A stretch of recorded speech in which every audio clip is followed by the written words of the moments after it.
So, hmm,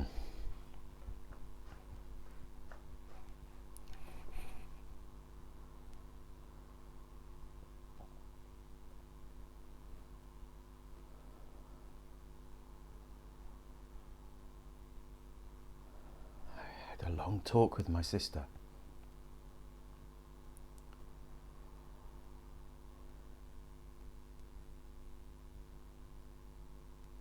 Mum came up a lot, and I feel very different talking to her, talking about her, justifying what I do, why I do it. I'm trying to tell her that I feel like I've expanded.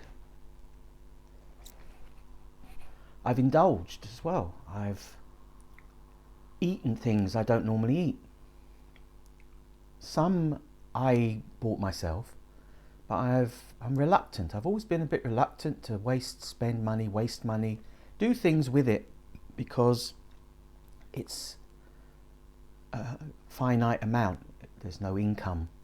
I'm just using what I have left, what I've had with me, what seems to be there for me.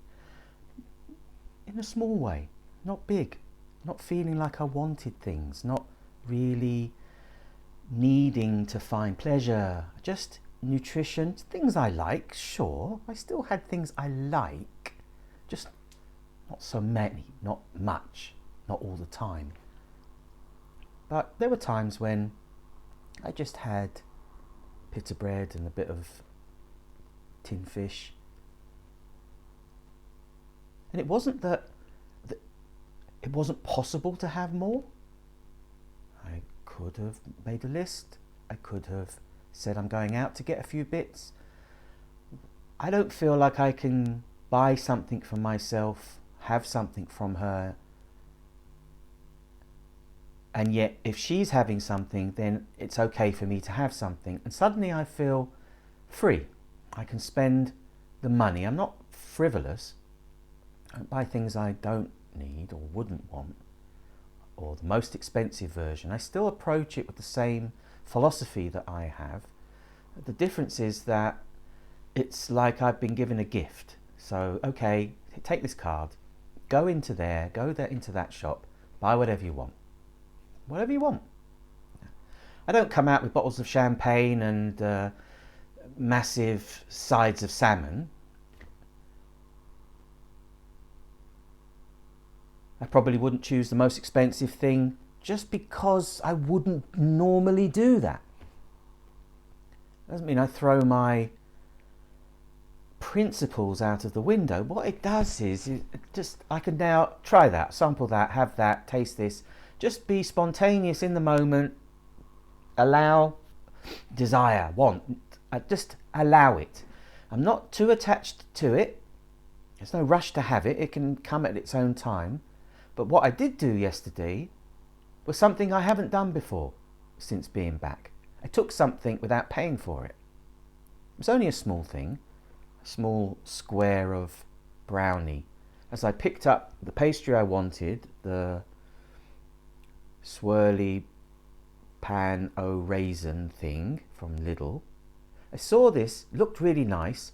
I put it in the bag with it, carried on, did the shopping, got to the checkout, self-service, did all the things, put in bakery, pan au raisin, one, put that down, paid, left. And completely forgot to mention that there was also a brownie in there. I tasted it very briefly afterwards, and I knew it was really good. That's why I really wanted it. Why did I not pay for it? That definitely wouldn't have happened if I'm there on Mum's account, because I'm using a card. Because it's her money. I'm using her card. That I would never do that. There would be no need to do that. It wouldn't occur to me. There'd be no point. And yet the 60p extra that the cube would have cost me somehow paying for it was wrong. That it was okay for me to have the one pastry, but not the two. I couldn't pay for the two. I couldn't use the money that I use because I don't want to rely on her, and I haven't been. I have been accepting the gifts that sometimes she brings. She might pick up some pita bread or bagels when she goes to Chai, or might just pick me up something from Tesco. There might be a couple of pears in there, or a couple of apples, maybe a Scotch egg, a little bit of ham might appear, bananas will come, and if I do write something down, then she will get it. She doesn't always get the thing I ask, she gets her version of it, which is fine, because I'm no longer attached. I'm not feeling like I need the specific thing and suddenly it's a loss, that something else is just different. It may not be the thing I want exactly, and if I want that, I go get it myself. And so because I'm using my money extremely frugally and having things, beans that cost 30p because they're just as good as the Heinz ones, and I don't have to be so fussy, this is my brand, this is one I like, I'll try the other ones. I'll find where the minimum or the maximum I have to pay, the minimum that I have to go down to before that's too cheap. That the quality of that I can't, it's just, I don't need to accept that. I would accept it in the future if the situation was that I had very little.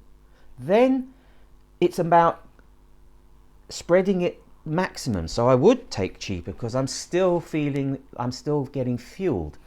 I'm not necessarily getting the vitamins, the best nutrition, but as most of my life I've always eaten plenty of fruit and dried fruit and nuts and seeds and generally been open to eating good. I can afford to eat like that for some time and be happy about it, not feel be happy about it, make the choice of what's available and enjoy the ability to have eaten something that I found tasty, that I was able to eat, was okay. Yeah, it was okay.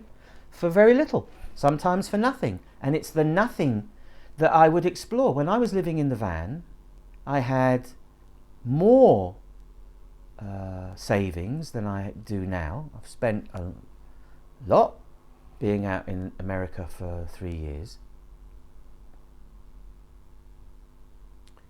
I would go into the pub, and if I saw somebody had left their plate of food with plenty in it, after they walked away, I went over and finished it. Or if there was a pint of beer, half a pint of beer, or just people they weren't eating. They'd sort of ordered something, had a little bit, and then they didn't finish it.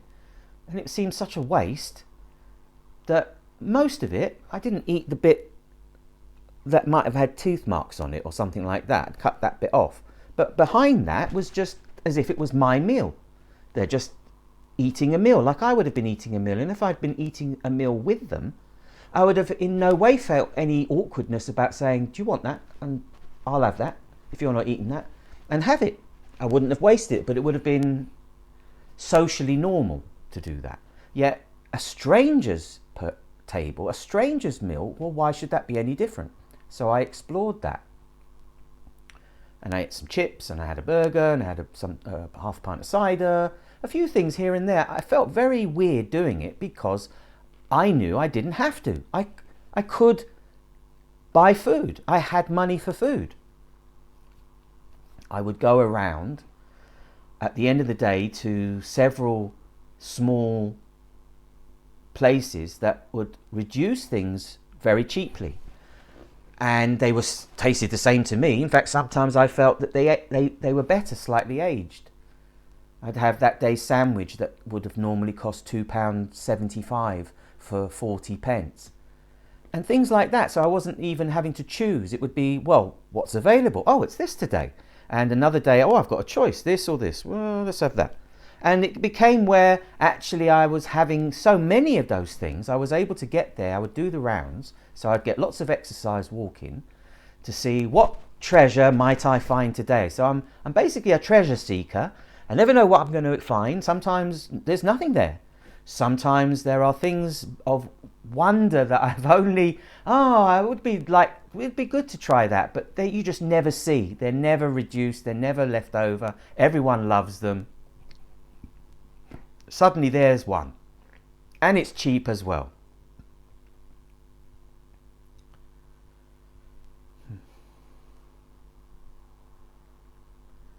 So,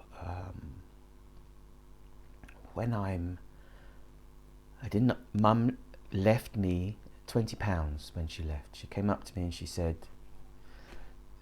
"It's £20. I said, "Thank you." And she says, "In case you want to eat out." Thank you. I knew that I wouldn't eat out. I didn't want to eat out. I would buy food and eat in. Which is what I did straight away. But it was nice for her to do that. And while she could have, and she has done that before, I wasn't expecting it. If she hadn't have done, I would have accepted it, because I was still in the state of feeling I want as little as possible, so that I don't have to feel guilty for not being able to give you much of me right now. So I'll just do my own thing. I quite liked her buying stuff for me randomly. It was like that. I didn't know what was going to come back.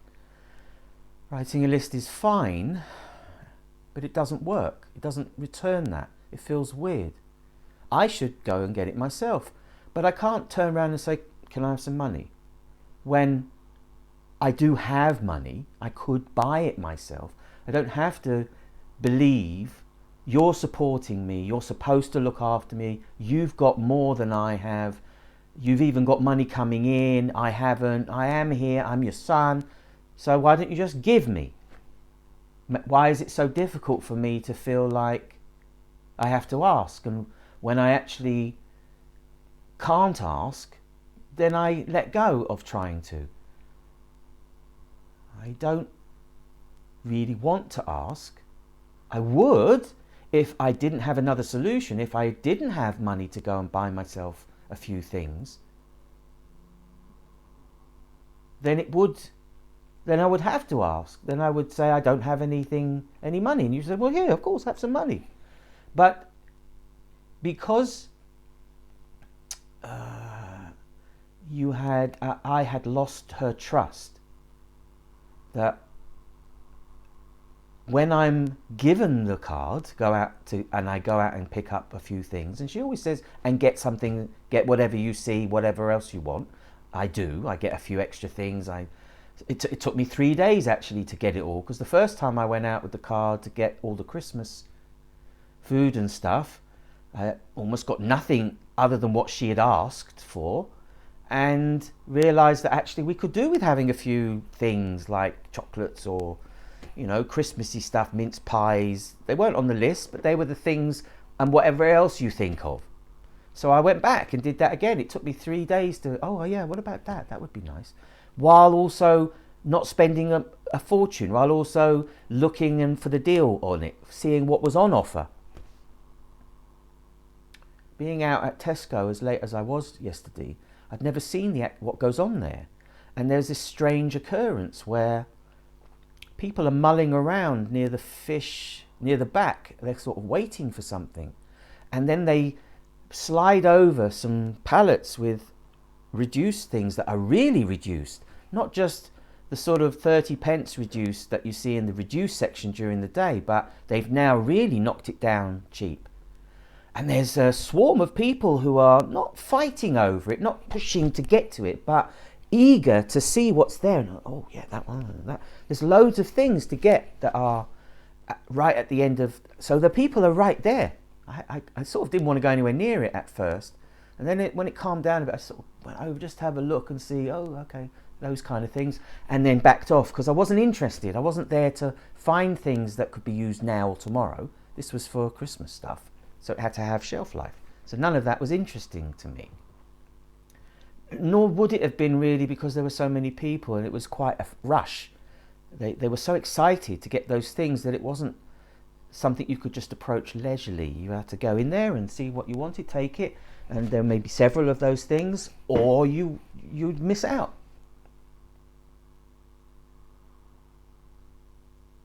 Felt a bit odd, but I was able to sort of freely go out, just get in the car, whatever time I felt I wanted to do that, drive to the shop. I had Mum's card now, and I could just get the few extra bits that we needed in a state of freedom. That I didn't have to, I could let go of that censor. That, is that, or should I get that? What's that? Is that good value? Do I really need it? Didn't I have that before? Haven't I already got something like that? You know, that kind of thing. This voice that would sort of have me back off from acquiring unnecessary things. Things that just came out of a thought in the moment, felt good in this moment, and then afterwards, sort of, while they're not really playing a big part in the life, put it there, carry on. It sort of still is. I'm aware of it. I'm responsible for it. It's in my life. Felt the need to have little or less, and yet I seem to have quite a lot. And I'd left a lot here before I left, much of which I forgot about, and only discovered a little way in. Oh, I've got a wireless speaker. Oh yeah, that's right, I used to use that in the van. Seemed such a long time ago. Huh, wonder what that's like. Set that up, plug it in. Oh, it works. Oh, that definitely sounds different. I'm not used to hearing music like that from my own devices. I'd had the pleasure of sitting with Justine in the old car and the new car, which had the most amazing sound of boom, boom, so we could really hear the drumming, the bass of the shamanic rhythms, and I'd had the best music. Now I had okay music, that sort of thing.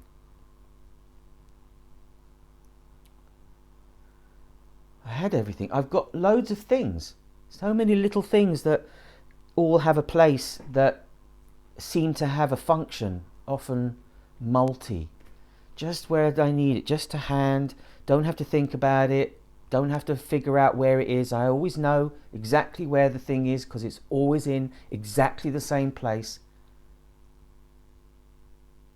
And every time I just, for a moment, don't do that, I'll put that there later, I'll do that. I have no idea where something is for a while, to help me remember that that's my process, that's my routine. It just works for me. If I have too much, I know, because I'm becoming aware of too much. If I have too little, then I notice gaps. Oh, that thing, the idea of it would come, the memory of having once had it, that would have been more efficient, much better, and of great use in this moment. I'd already come to that feeling before, or I thought about it maybe, and now this felt like it was the time to acquire, if it's a little thing. No extravagance again. I've acquired door stops. I think Mum paid for those though. I've acquired a little hook and latch for the door. I paid for that, bought that in from eBay. I bought myself some coloured pencils when I thought I'd be doing more mandala work, and ordered and paid for refills for the pens that Mum ordered, but for her, and then discovered she didn't want to use. So I started using them. It was very interesting how my mandala making for the first 6 weeks, 2 months, helped transition me here, and I made 6 or 7 of the most intricately difficult to do, challenging mandalas that can take 30, 40 hours, 50 hours on one to complete, in as near perfect, as mindful, as present state as I could be. And I got there, and it helped me to, Mum was sitting there and I'm sitting here, and it's all on the table, and this is my workspace. And if I didn't want to listen to the television, I put earplugs in. Sometimes I listened, especially when the tennis was on. But she was there and I was here, and I would come and go, and I would be in silence, and I would just make these things. And it would also mean I would meet her friends and be around them, and it was very family-like, very I'm here, like this is where I live. I belong here. I don't do the mandalas anymore. I haven't done them for ages. But it was interesting how intense that experience was, because it lasted a long time. I produced the finest mandalas I've ever produced.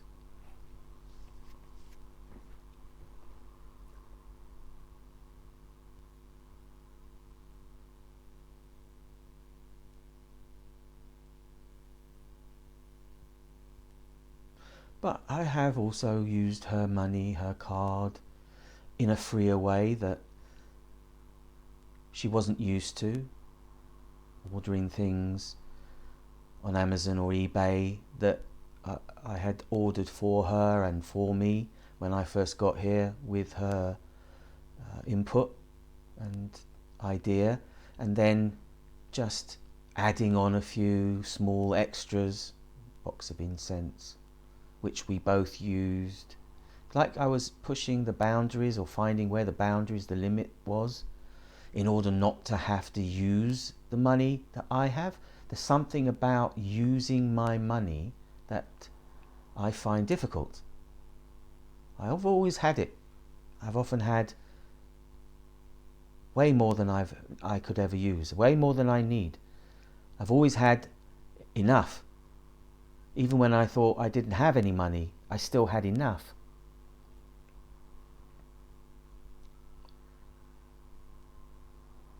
But I have spent a lot of my life acquiring it illegally, acquiring it or benefiting from having it, so that there was always enough, more than enough. Even when there's too much, way too much, so much that you're tempted into going into a jewellery store on your way into work, when you have on your wrist a really lovely Swiss watch, handmade, stainless steel, automatic watch that I had made monthly payments on for a year, the previous year or 2 years before that. Perfectly lovely watch.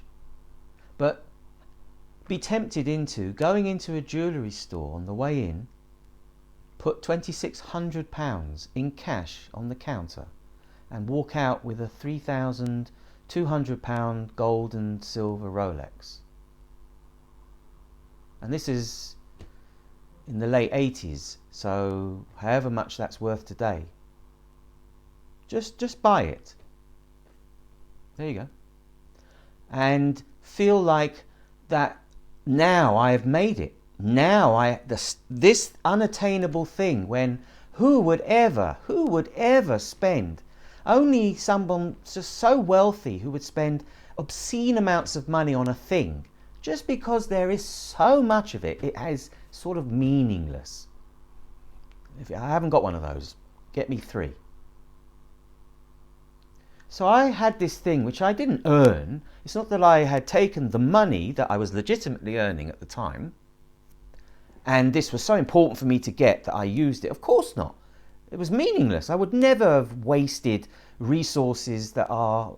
The reason why money is valuable in a way is that it's fluid. It can go in any direction. It can be used in any way to make anything happen, as long as there's enough of it.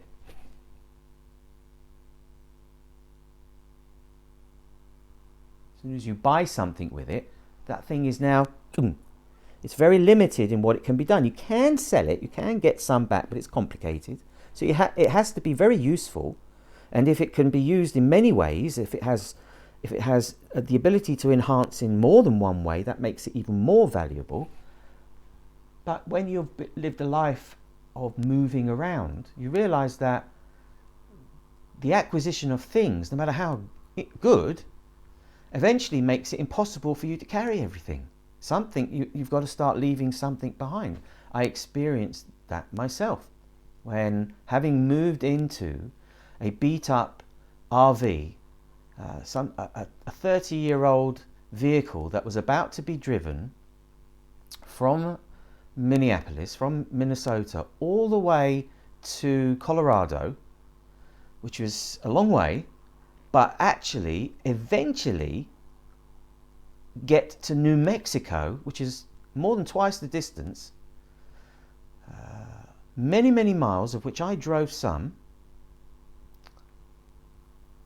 doing 7 miles to the gallon, but being funded by the parents of this bloke, who were effectively getting rid of him. Because he was so difficult to be around, he became, for me, I began to realize that it was so difficult to be with this guy. He was a junkie, heroin junkie, who was on the methadone program, but was injecting that because it just wasn't good enough. Even though he could get more than 1 day's dose at a time, so he could inject it, they were seeing evidence of that and were only wanting to give him something he could take orally, and he was not good, and he was paranoid, and it was very difficult. Yet I had chosen to take that journey with him, and when I eventually realized that I couldn't continue this and found a way to escape it, you might say, without going too into detail into that story at this time, I had only a few hours in which to know that I was going to be leaving.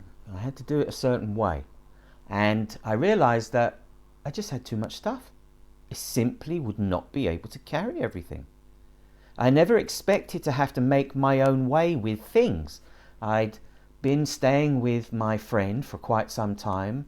We had our problems, and it was time for me to go. And I had acquired some things, just a few things, but I was given a duvet, pillows, a blanket. I was given stuff. I had stuff to take with me. I had coats. I had more than one. I had boots. I had, 2 or 3 boots. A pair of boots I had got there. Sort of a few things I had more. So there was simply no way that I could actually be autonomous. I relied on someone. I needed a vehicle for all of this. So I had to let it go. I knew that I was going to leave. There's not, if I can't take all my stuff, I'm not going to go. I better stay. No, I knew I was going to go, so what now am I sacrificing? Because all of this stuff technically I needed. So I left, obviously, the bedding, and I think I left one coat, boots, a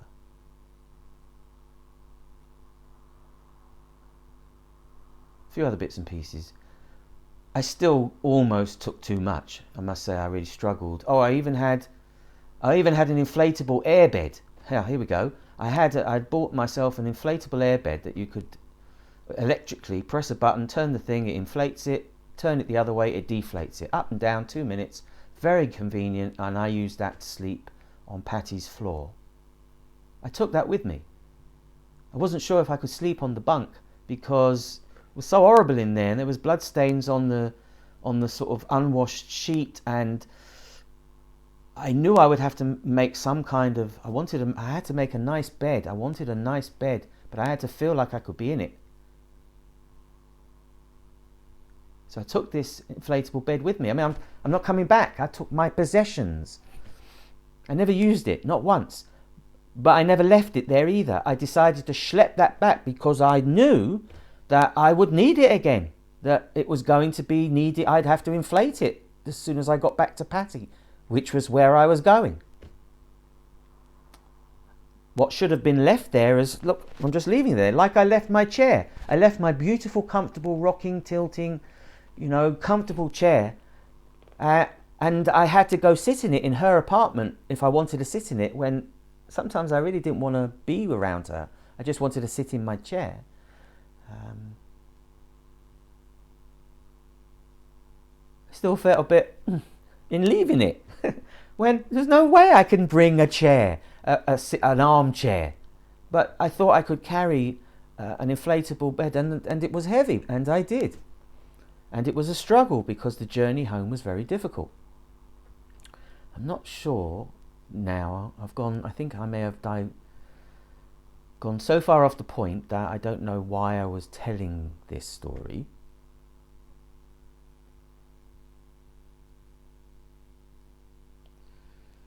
Mum. It sort of comes back to Mum. When she asked me to get the Christmas shopping in, and I extremely efficiently went out to do it and was quite happy to have something to do. I know what's needed. I know how to get shopping. And I have her card, and technically I'm free. She's given me permission to go and spend it on things. I could buy myself some food, and if I wanted, I could eat out. I didn't, but I knew that I could. I thought about putting petrol in for her. I start to just do the right thing. There is always the temptation to do the wrong thing. You can just do that because I know I can do things. I know I can get away with things. Even when I went through the full criminal experience, being arrested and being in cells and all that took place that I can talk about.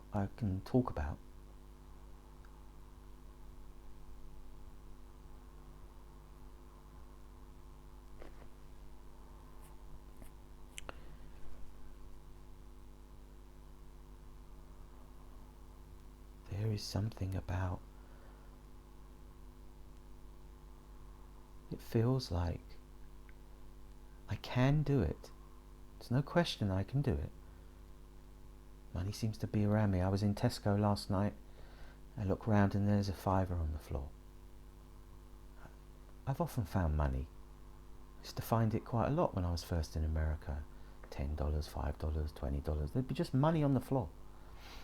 Just every so often. I've often found money. Many examples of finding money. Sometimes it's come in such synchronous moments that it's almost like it's more than just random. It's more than just coincidence.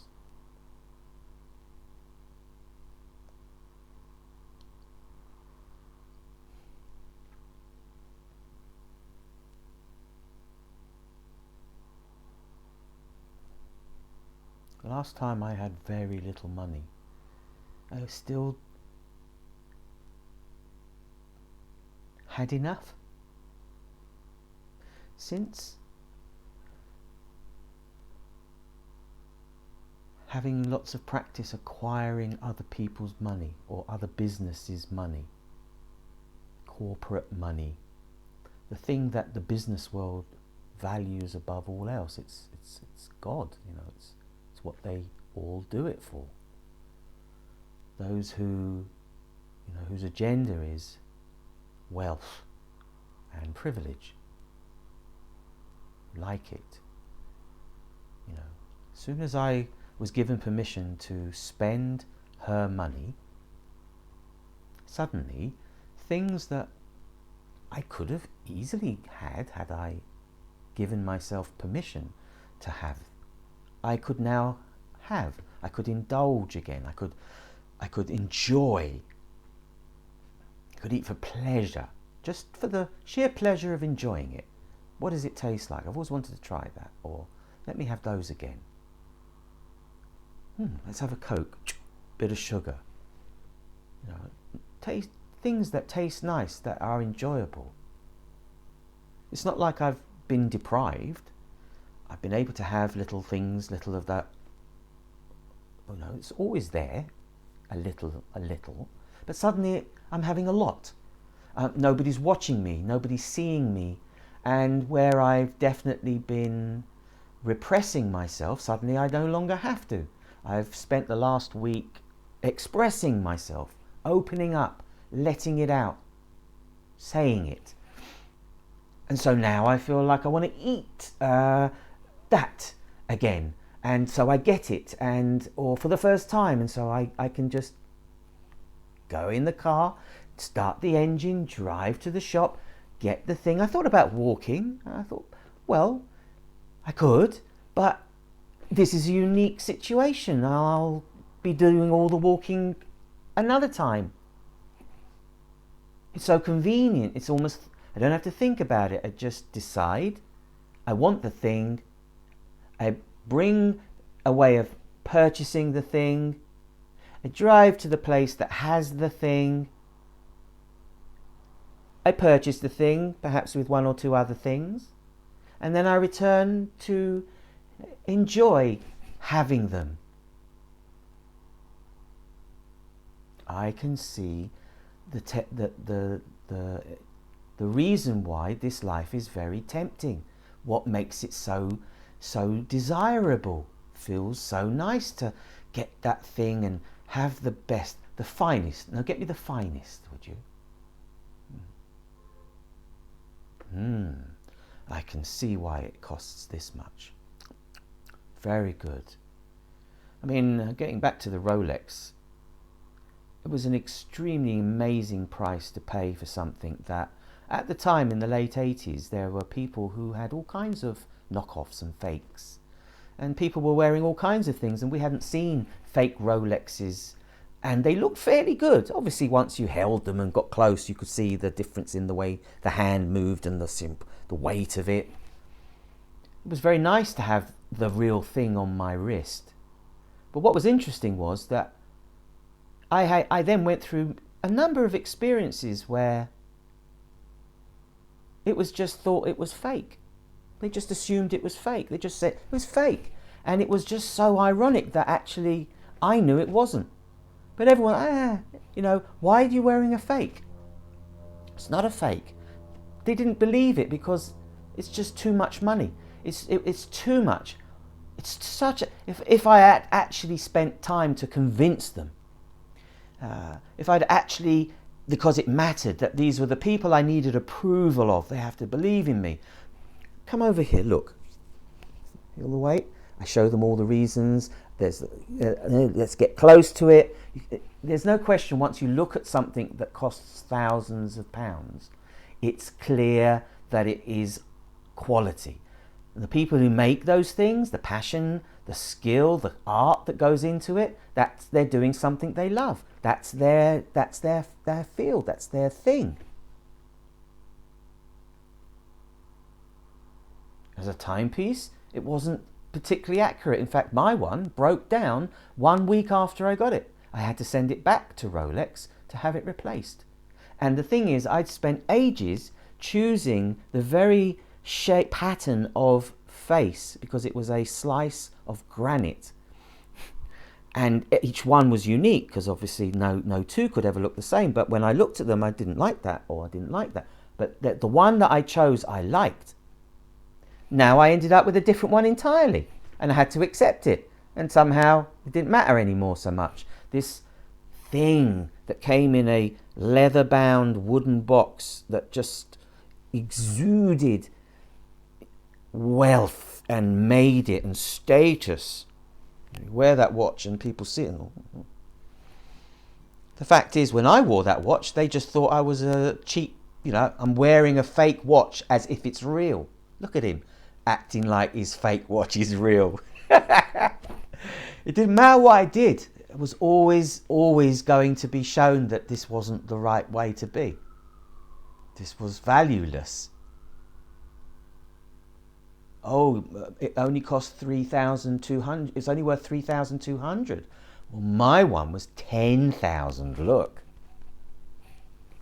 And the thing is, when I went to Israel, symbolically, because I was still wearing this watch when I turned up there, and very shortly afterwards, when I had arrived on the kibbutz, I took my first shower, and even though this was waterproof, and you could dive with it, and there was no reason to, I took it off, my precious, and I put it on the towel. I didn't want it to get wet.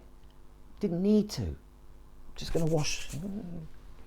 And when I came out of the shower, and I remember I'm in the kibbutz, I'm in a new place, I'm in a new land, I'm feeling like a new person. Yet I'm still wearing that old man's watch, that watch from the past. I forgot all about it. And I picked up the towel, and as I picked up the towel, the watch shot up into the air. And even though it had the hardest sapphire mineral crystal face that you couldn't damage, As it hit the granite floor, it cracked. The whole thing. I knew I couldn't wear it from that point on. And I also knew the significance, the symbolic significance of what had just occurred. I put it in the drawer. I would eventually have the face repaired, actually in Tel Aviv. It cost me £100 because I knew I wanted to get rid of it. I knew I would sell it. I would have to get rid of it. And eventually I did. For vastly less than I bought it for.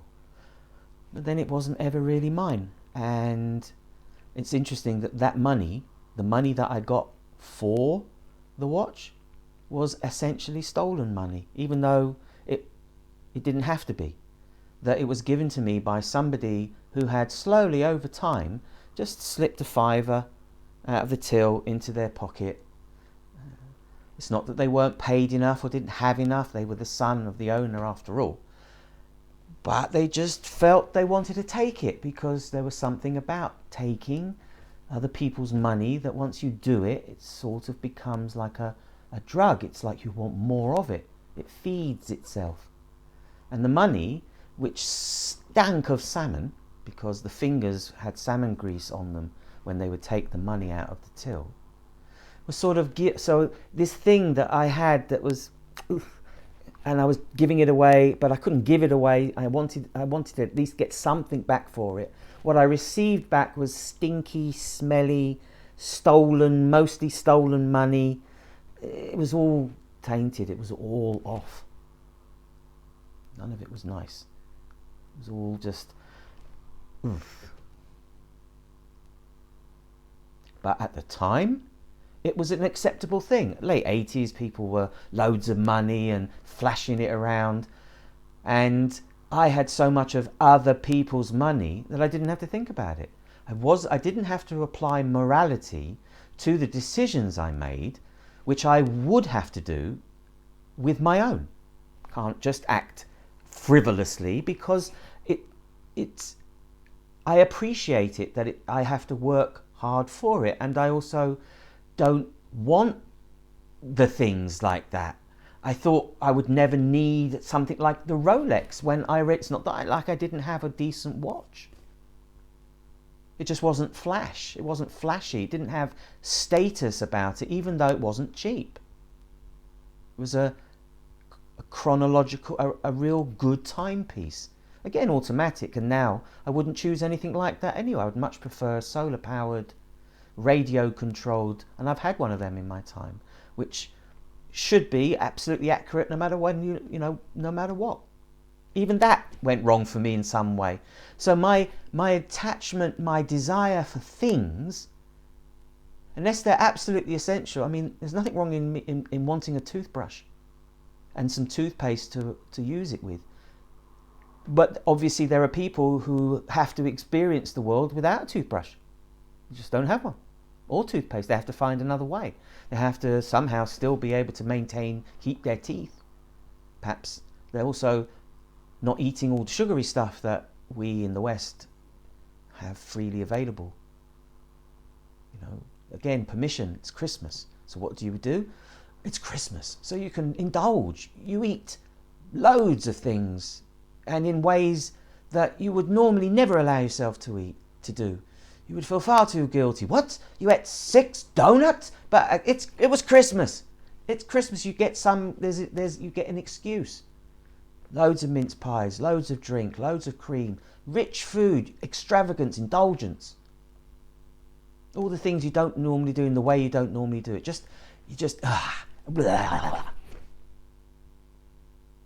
Presents, giving, getting. What did you get? It's a time of consumption. Reminding us why we work. What's it all for? What's it all about? The good times. Family.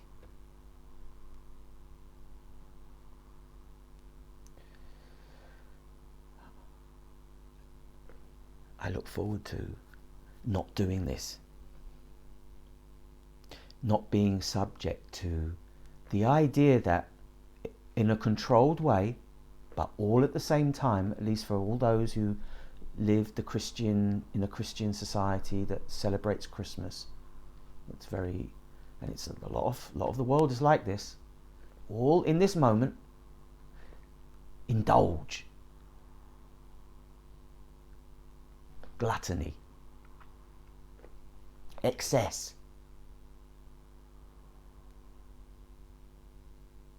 Yes, there are some people who give.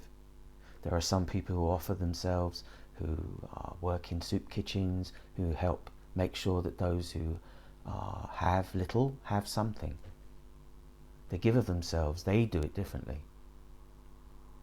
Yes, they might also enjoy a little tipple of a favourite thing. They may also have a nice meal at Christmas. But there's more balance. It's not just about getting and having. It's also about giving, sharing.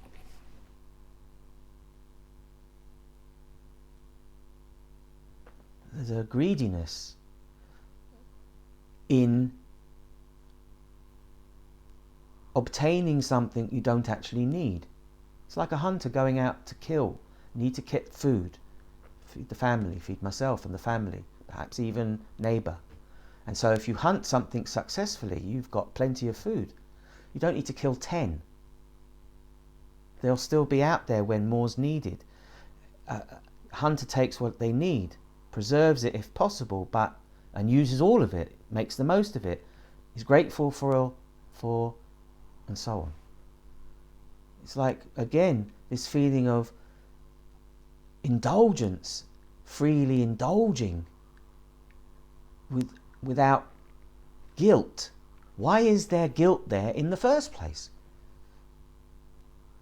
Well, if I overeat, if I eat the things I really like, I'm going to get fat. I'm not going to look good. I won't be able to wear that thing. I won't be able to do that activity and so on. All good reasons. Many people still do it. They still eat the things too much. They get fat. And they can't do the things they do because it's a slow change, slow enough to adapt. They have other things in place by then. Once it gets to the point where you're physically incapacitated, wouldn't you stop eating at that point? Wouldn't you have stopped eating long before you get there? Wouldn't you realize how difficult it made life for yourself and just focus on doing something about it? Making that number one. Every opportunity. Focusing on the diet, focusing on exercise, eating healthily, just changing your life, because you can't live like that. You've got to be able to, it's one thing to be born with something, it's another thing to have an accident, a disease, illness, something like that, which affects the way you do things, but it's another thing to do it to yourself, and in many instances really intentionally, with understanding, and still create a situation where you simply can't do things anymore properly, not without help. We've let it go. We've not noticed that actually it's a cry for help. There's a help needed. Something is causing that. Let's get in there. Let's find out what it is, so that it isn't a new path can be taken willingly.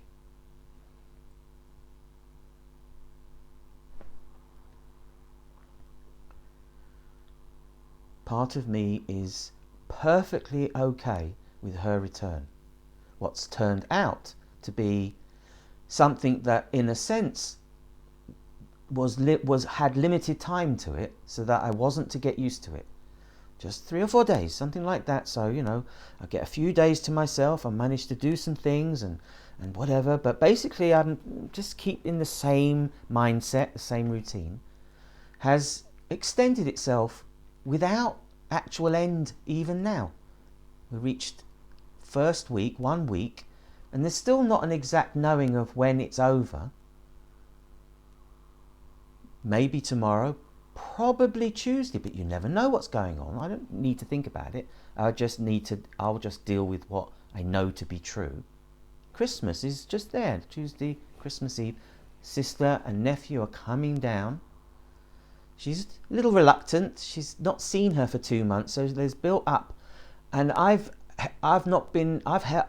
contributed to that, and I take responsibility for that because I realised that, and that's what started me talking about this.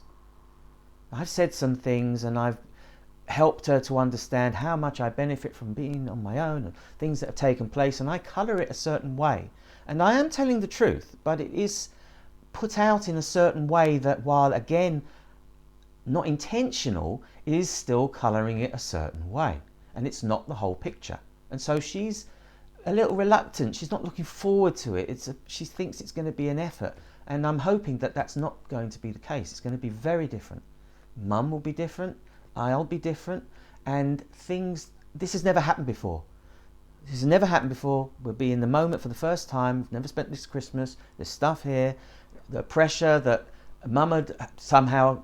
My sister got very angry because my mum was under the impression that she'd be in the hospital, then out 3 or 4 days later, then she'd be okay to walk around the store, go and get food for Christmas and so on. She's not even out of the hospital yet. So there was nothing bought, nothing here. So she had to ask me to do it. And of course I said yes.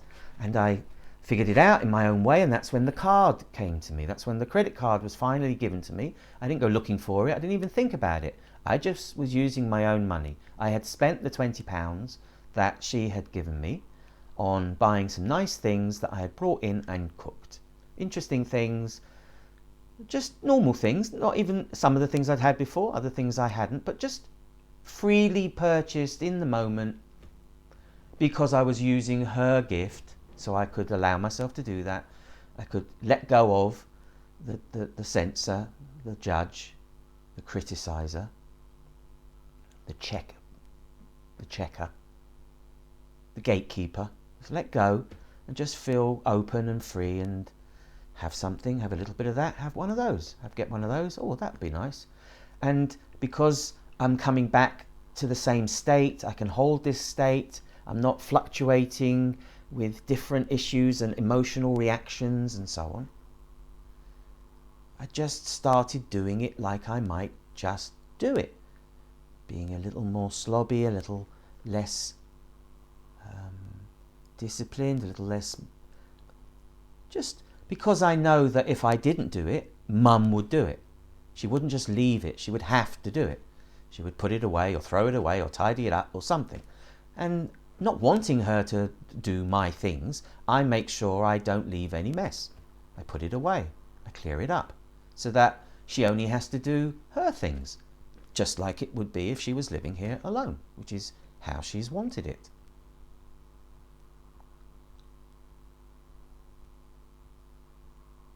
Or how it has become. While I know I'm not here on my own, I do still use her, need her, get benefit from her. When she does the washing, my pair of socks or t-shirt might be in there. Sometimes I don't put things in because I tend to wear things a lot longer between washing. It goes on at the same time, so and she just hangs it up. She doesn't iron anything, and at some point it appears near my door. And I put it away. But I don't go through much, and if I had to, as I have done before, I'll hand wash my pants and socks and t-shirts. I'll just hand wash it to keep it going. That's what I was doing in the van. It was so difficult. I didn't have access to hot water other than having to heat it. I could use the stove burner, the gas burner, to heat up some water, but it was awkward. But I would do so. I would find a way to get hot water and I'd wash things. If I ever got to have a shower somewhere, I would use it to wash things in at the same time. You adapt and you improvise. If I found somewhere that had hot water, like a public bathroom or toilet in a pub, I might I might wash my hair. I might shave. I understood that there was a certain freedom aspect to surviving like that, to sort of being more self-sufficient.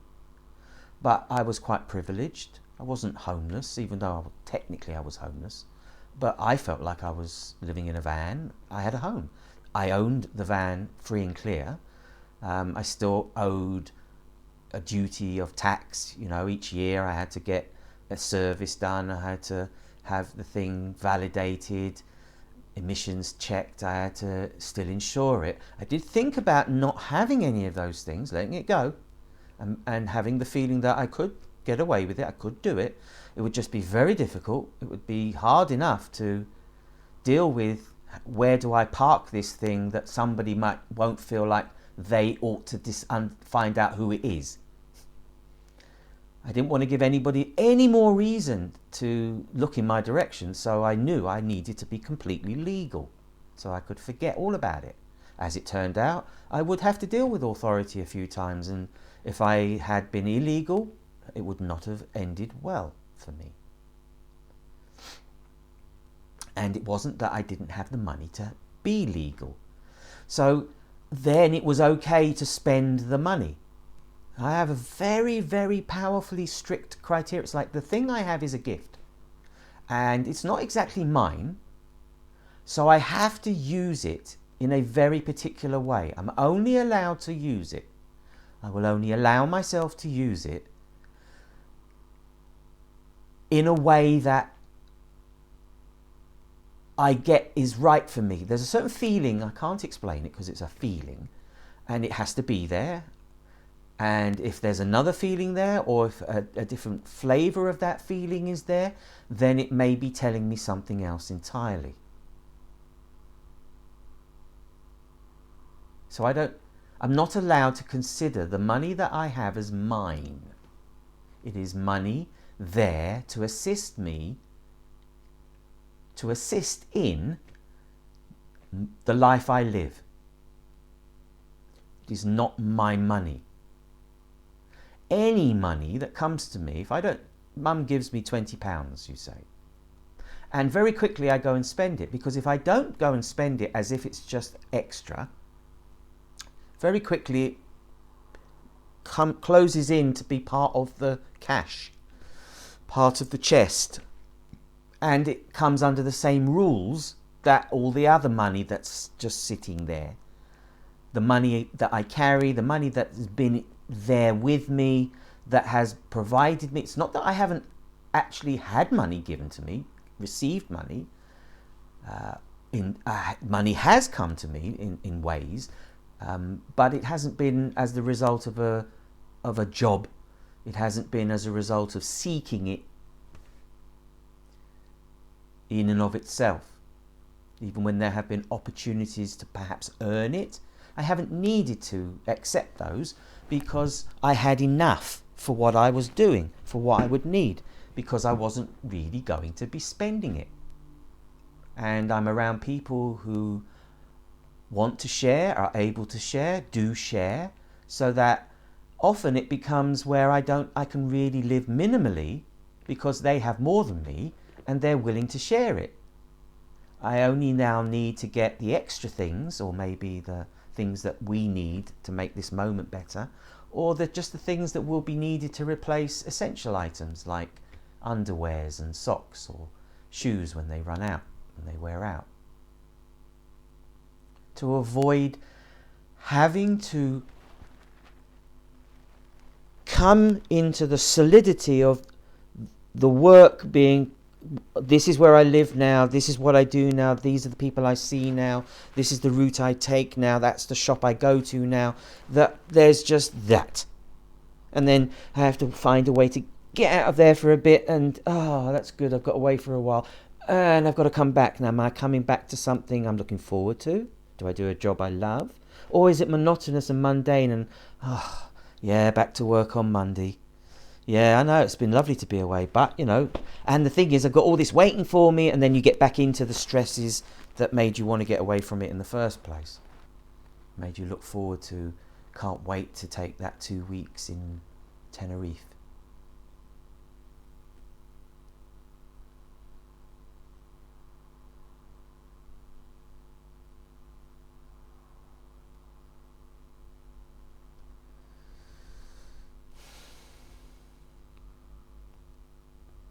I thought it would be interesting if Mum doesn't come back tomorrow. Tuesday is Christmas Eve and my sister will be here. So will my nephew. It would be interesting if she wasn't back yet. We would either go pick her up the three of us. We'd certainly go visit her. She would love to see her grandson, unexpected. I even started to imagine that if she wasn't back for Christmas Day, it is technically possible that we'd cook up the food and then plate it up, wrap up one and take it up to her. I said that to my sister and she says, well, it's Christmas, they'll feed her. I said, it's not about that. It's about giving her the Christmas lunch that we are having, so that we take it to her. She's there on her own if she happens to stay there, because it has to work properly. It hasn't been working properly there. It's not functioning. The operation, while seemingly a success, it's not fully working yet. So they can't let her go.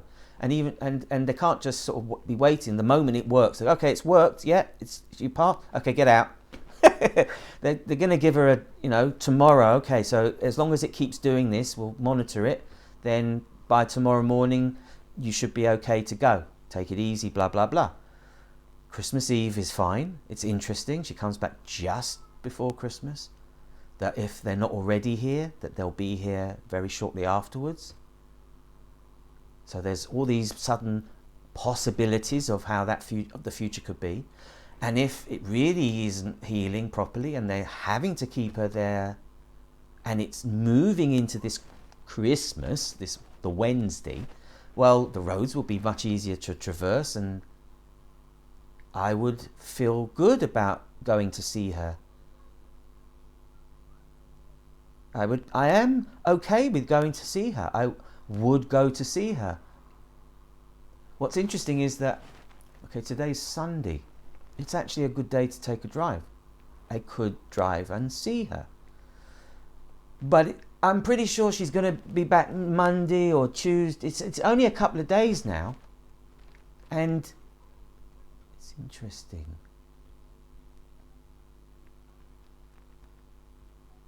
I don't need to. Don't know what room she's in. Don't need to go in there. It would be such an effort that it would be a very specific thing. Yes, I probably wouldn't want to stay long. It would be awkward in a sense. She would just be telling me what's going on, but I'd be giving her the opportunity to do that. And she's having to deal with being alone and she doesn't really like it. And I think it's good for her. She's in a private hospital, has her own room.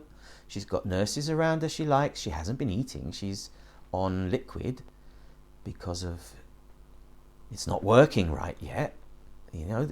She's made the decision to do this. We don't know the result of this choice. She's chosen to do this because she felt, and I agreed with her, that the quality of her life, if she's going to carry on, if she's going to be here and and she's not finished yet, that the quality of her life mattered more than the quantity in a sense. So she ought to have that bag, have the stoma reversed. I didn't think she was wrong. I wouldn't have stopped her. I would have done exactly the same thing. But there may be a price to pay, that having gone through this operation and so on in the weakened state, it's actually not come out the way they imagined, and maybe it has to be different now for her. Perhaps in a way she's made it harder for herself. The bag wasn't very nice, but she had got used to using it. In a sense, she's given herself another challenge to accept and deal with this. And I can see that she's being tested and she is doing her best. She really is dealing with the tests. If I don't go up and see her, if I just say, well, I'm going to make the most of my time. I've only got a few more days left of being alone here. I feel like I've used this time well. I've had plenty. We've had very little contact. She's just told me, reminded me of the things that she needs and wants. But I've been okay with knowing, my sister tells me, my cousin tells me, anything that's I need to know. So otherwise she's just getting on with it and she knows that. So she's not expecting me to come. I don't need to go.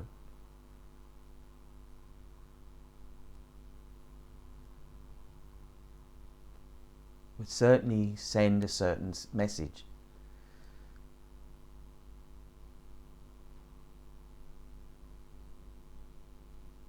It's not an easy journey. It's into London, lots of lights and sensory input. It's something I just would never choose to do. Taking her wasn't straightforward, and I didn't stay with her, even though she was 45 minutes early. I just had to go. Many reasons I wanted to get this over with. Get back into something that I could slow it down and move at my own pace, do it at my own pace. That's what I've been trying to get across to Nicola and Lisa when I mentioned it. I'm not sure I did. It's about doing it at my own pace, allowing for the strangeness that is in me to have expression, so that no one else has to be concerned. What's he doing? Why is he doing that? Are you all right? Why are you standing there? I just can be left alone to be strange. I've got little cards that I carry. I haven't had to use them yet, that I could hand out, which should help. Just a little thing that says neurologically different and Asperger's. And just a few words, just something that could create a pause. If somebody says, "Are you all right? Do you need any help?" And I'm just sort of in a moment where I'm just have to be left alone. Without thinking, I might be able to take this thing out, give it to him, put it back, because I don't have to communicate, I don't have to say something, I don't have to take it in. Maybe I've already taken it in, I don't know. I'm imagining that, and maybe that's why I've never had to give it out. It's not happened. It was just an idea that I once found that I thought might be a good idea, and I knew I could make something. It wasn't as straightforward. No, I realised it wasn't right because I made 5 or 6 different versions of it, cut them up, and then realised I wanted to change one of the words. So OCD, a bit neurotic about it, perhaps, yeah. So I knew it's not needed. It's not exactly what I need. I haven't given any one of them. I haven't shown it to anybody. I've mentioned it, but I don't come in and go, "Here, look at this, look what I've made." I just made it. I just thought it would be of help. Turns out I might not have needed it.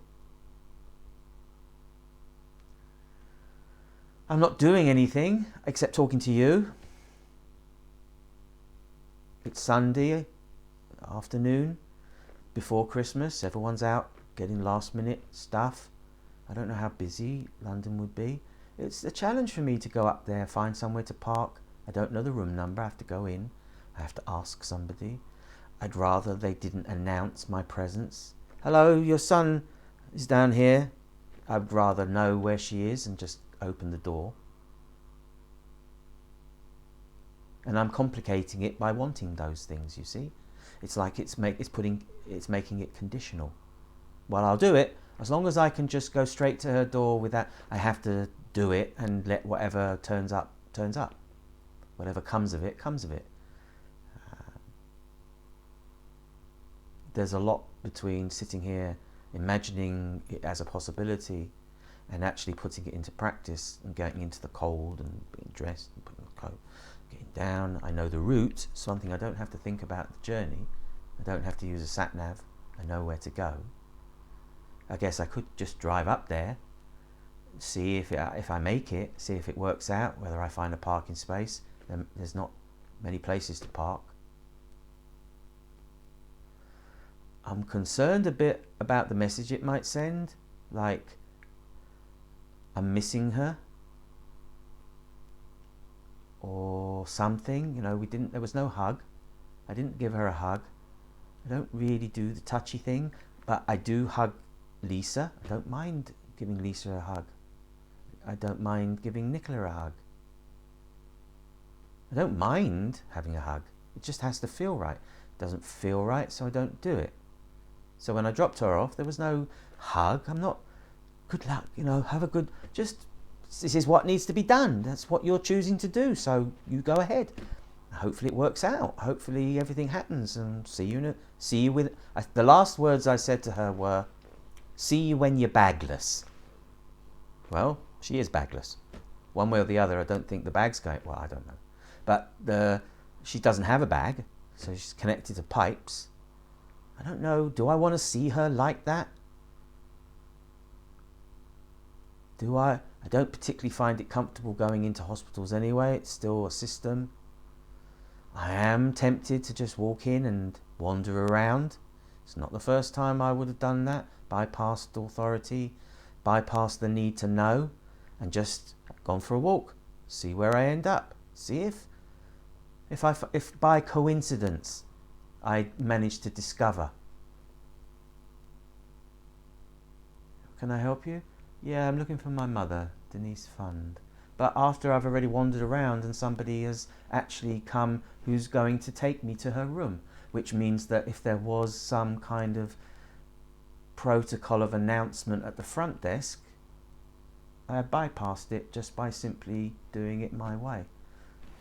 And it would be a gift for me to give her because she's not expecting it, and that's the only way I can do that. If she was expecting me to come, or if I was aware that she was expecting me to come, that maybe she was feeling a bit isolated and alone, and that she had plenty of time to reflect, and she can't go anywhere. She's tied down. She's got radio to listen to, books to read, phone to make phone calls constantly if she wants people to phone her. I'm sure somebody has visited her. I'm sure she's not been alone. My sister said David, and I think I heard someone say Vicky. So she's had visitors. And she's basically just got to get on with it. So my being there, where I could have just called her, hello, how you doing? So you're still not, and then have to get into the details. So I'm not passing it. And why do I need to know all this? You see, so it comes back to me. Yes, I know I could. The feeling is inside to say you can make the effort. Go on, just get in the car. It's not a big deal. And I know that there would be many people that Mum would know who would probably side with that. They'd be saying, "Go on, just go see her. She's your mother. You don't know what's going to happen." You say, no, I'm just waiting, she'll come back, I'm taking the time, and then she doesn't come back. You could have gone to see her, why didn't you go? You were just sitting there talking about it, you didn't go. Because you made an assumption. Now you've got to live with that. Okay, I understand, those things do happen. I'm okay with Mum going. I've always been okay with Mum going.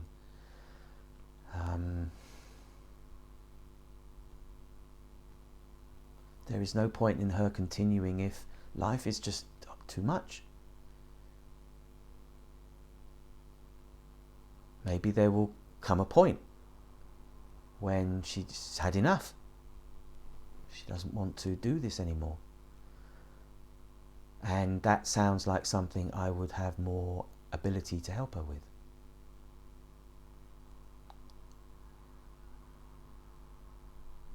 But in the meantime, as long as she wants to live and feels she's living and can live and is alive and can do things and it's okay, then she should. It's her life. She should be in it, keep hold of it, if that's what she feels is right for her. Life may have other ideas. I have a feeling that she's got a say in it somehow. I have had a feeling for a long time that transition experience is conscious. It's not an unknown alien. Because we can't imagine, we don't know. We're still living. We have no connection to what was before or what is beyond, other than belief, other than holding a belief about it, which may or may not be true. It brings comfort, nothing wrong with that. But in the grand scheme of things, maybe there's more to it. It's still a belief, still just an idea.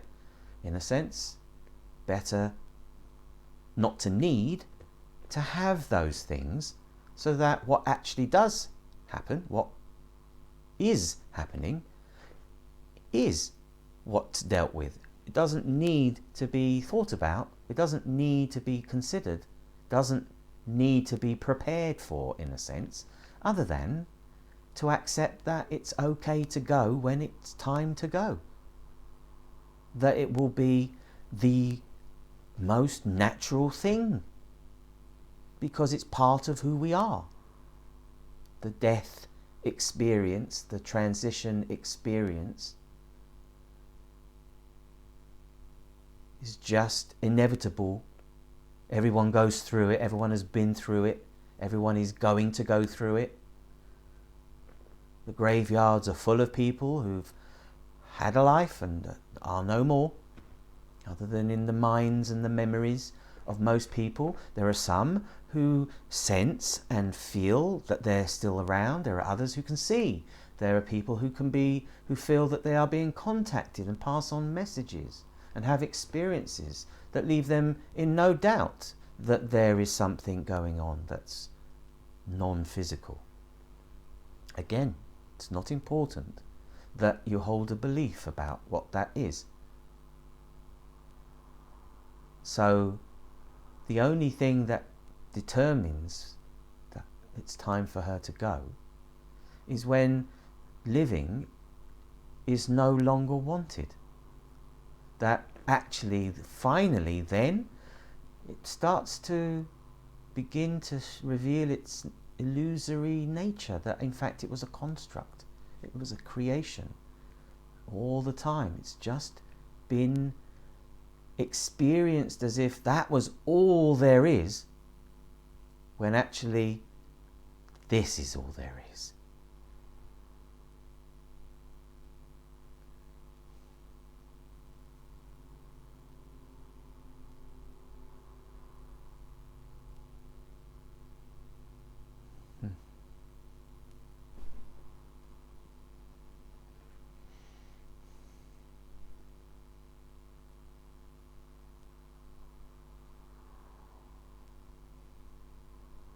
I'm not loving you, not love with you.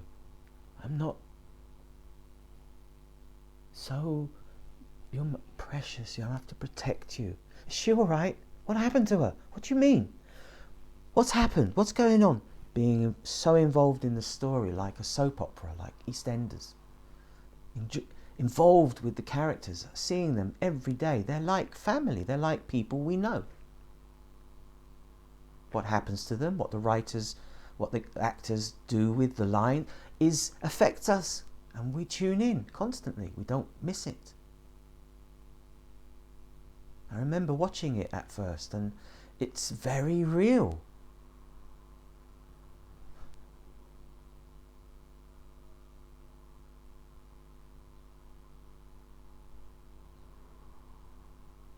I don't feel you like that. I have. Doesn't work for me. It stops me from being me. Turns me into somebody else, and I struggle to deal with him because I can recognize that it's not quite right. It's not working right.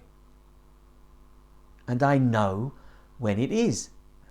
I think I have to do some kind of unselfish act, some act of service, which something that would produce gratitude in the other. I've done things before like that. I know it feels great. It's really a nice feeling to do something for someone that they really enjoy, they really appreciate unexpectedly, with no conditions attached. They don't have to give anything as a result. Could get to the hospital and she's fast asleep. She's having this done or that done. Sit there, wait quietly.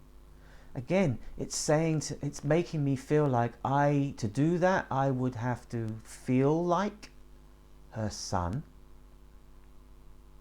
go up as her son visiting a mum. The son is visiting a mum, and if I was not living with her, the son would be visiting the mum. No question, wherever I was, she's in a hospital, even if we hadn't got on, because I was separate, I would find a way to see her, because it wouldn't matter what took place, I would be separate afterwards.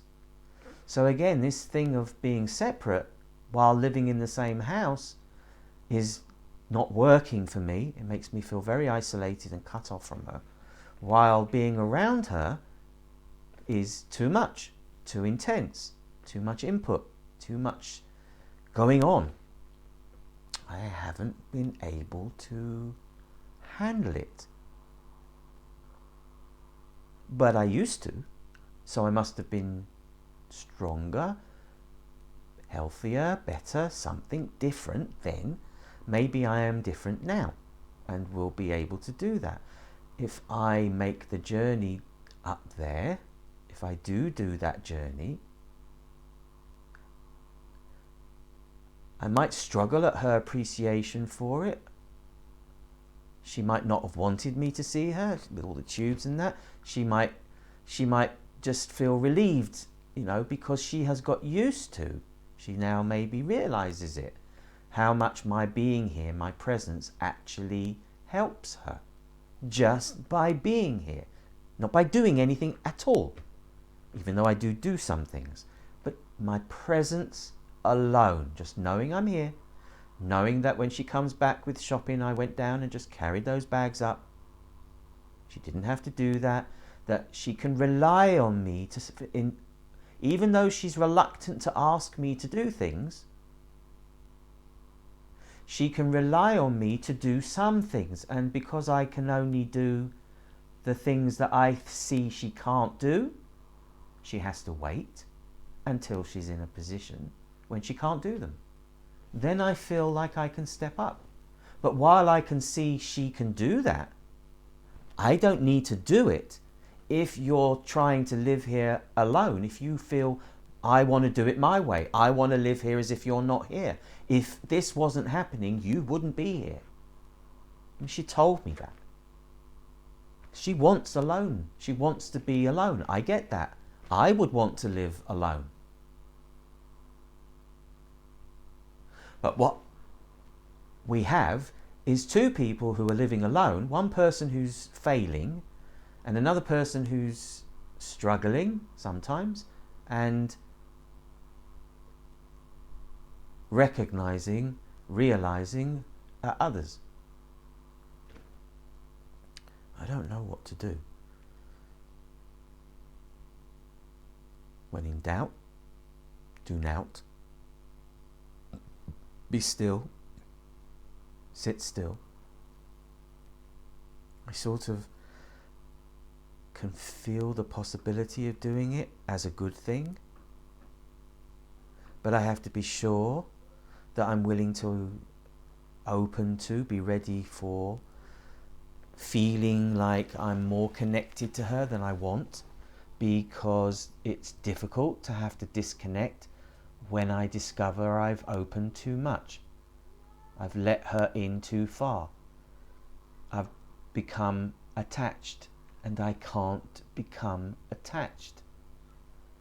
I immediately suffer and struggle with the responsibility of taking her life as my own.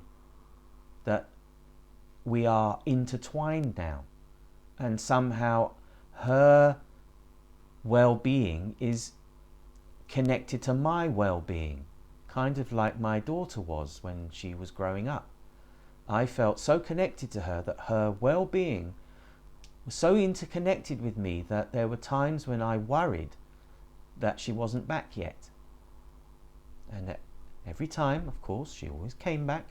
There was always a reason, there was always nothing to worry about. But there were times when I worried and I couldn't deploy my usual practice of allowing things to be as they are.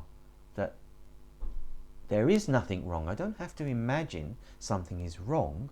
I only have to allow whatever happens to take place. It's out of my hands. What good does worrying do? But when you're attached to somebody, that their interests are interconnected with yours, that you need them to be happy and well because you get something from them, then if it looks like it might be lost, I suffer because actually it's all about me. It's not that there's something wrong, they'll suffer, but I'll suffer at their loss if they go.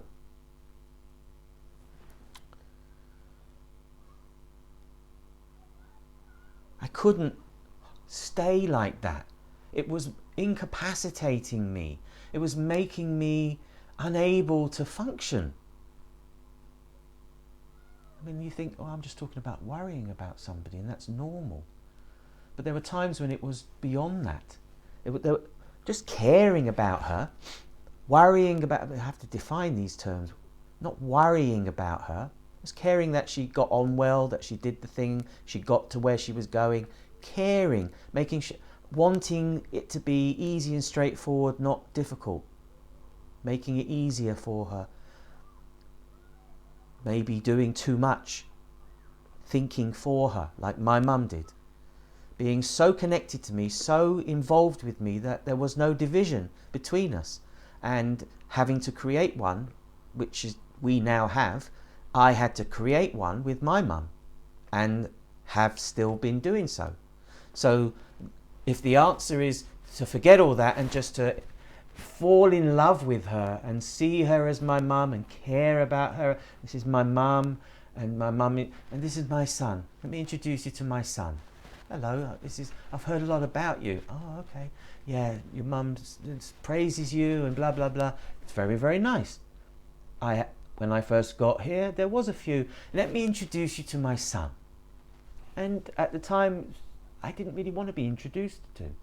I was already feeling like I was expected to be her son.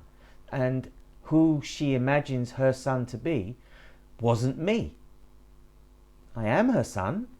I even went through an experience with one of her best friends from many, many years who said that she knew me when I was a child. When I turned up to drop mum off, didn't recognise me and asked who I was. Genuinely, she wasn't messing around. And I replied. I said, Simon. And she didn't say anything. And then she went, no, really, who are you? Because I'd come in there and she goes, hello, who are you? I said, I'm just a bag carrier. And I was just being sarcastic. But she genuinely didn't know who I was. I took off my hat. I said, does it make it look any better? And Mum turned her, she goes, Mum went up to her and said, it's Simon. She just didn't recognise me. I wasn't him. I wasn't feeling like her son. I wasn't feeling like someone who could be around her. I was just there to get rid of her so I could have some time by myself. It's not a very loving, nurturing, kind situation, is it? And yet, it's not like I don't feel something, it's not like I don't care, and I'm willing to do what's needed, but there is this barrier that says, and only what's needed. That to do more will show her something that you aren't feeling, that it will be misconstrued, it will be thought to be something that it isn't, and that often happens with me. I'm thought to be something that I'm not. I'm thought to think. It's assumed I will think. They decide this is him. He will do this. He will want this. He will think like that. He is like that. They decide all this, and it isn't true. Sometimes it can be indifferent and other, but in this moment, without that judgment, I would have reacted differently, naturally, and instead what I find is a preconceived expectation that I somehow fall into, self-fulfilling the prophecy. See, you imagined I was going to be like this, and I am. But I didn't have to be. I could have been somebody else. If you'd just given me space to fit into it, I would have found a different way, a more authentic way to do so. Why have I not been myself so that I wasn't susceptible to your idea? Why have I struggled so much with this identity that is me? I am. Who am I? Who is this? I am. I exist. Consciousness is. this thing I experience myself through. And it can be selfish. It's very good at making the best of a situation, doing something that gives me advantage, that helps move me forward. It's not at the expense of others if I can help it. I always try to do my best to not cause someone to hurt if I can gain.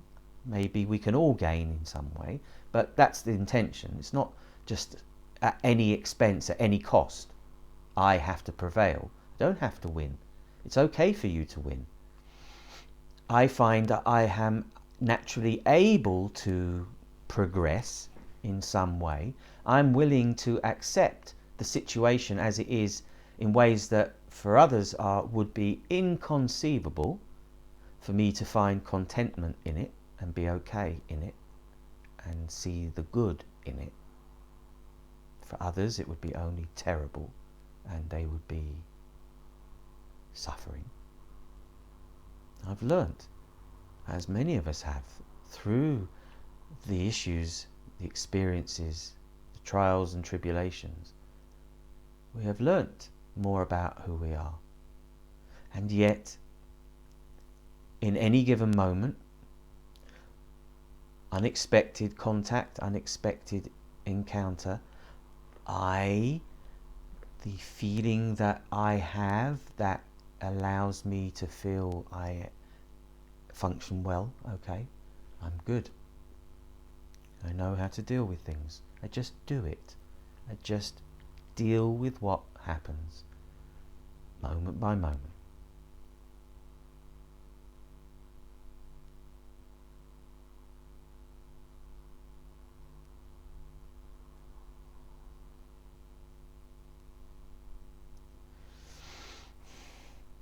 I have nothing special to do, nothing planned. Just relax, just be, just enjoy the solitude, make the most of it, appreciate the silence and the space. Just really appreciate this. And let mum come back as and when she's going to. Just pick her up, me or us, or just turn up, just me, just visit. Again, Sunday being a Sunday, it's very possible brother and sister, brother-in-law, brother, sister-in-law will visit, friends will visit, because it's a Sunday, it's the Sunday before Christmas, and she's in hospital. And she doesn't know when she's coming out, and she's only sort of, she's free of pain now. She's not complaining, she's not moaning. It's a real,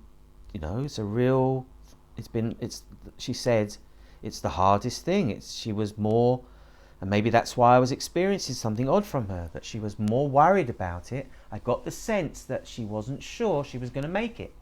You never know. And she was almost, well, maybe this is my time. Maybe I'm going to go. Maybe I won't wake up on the table. It's happened before to far less frail elderly women. That actually she should go at some point. She will go. But maybe she's concerned that, for me, I'm not good. I'm not settled. I'm not stable. Our relationship isn't even good. She didn't expect me to go up and see her. But nevertheless, she would have still liked it. If the situation was reversed, would I be okay in there on my own? Of course. Would I appreciate an unexpected visit? Most likely. I don't know. It's like I have a choice.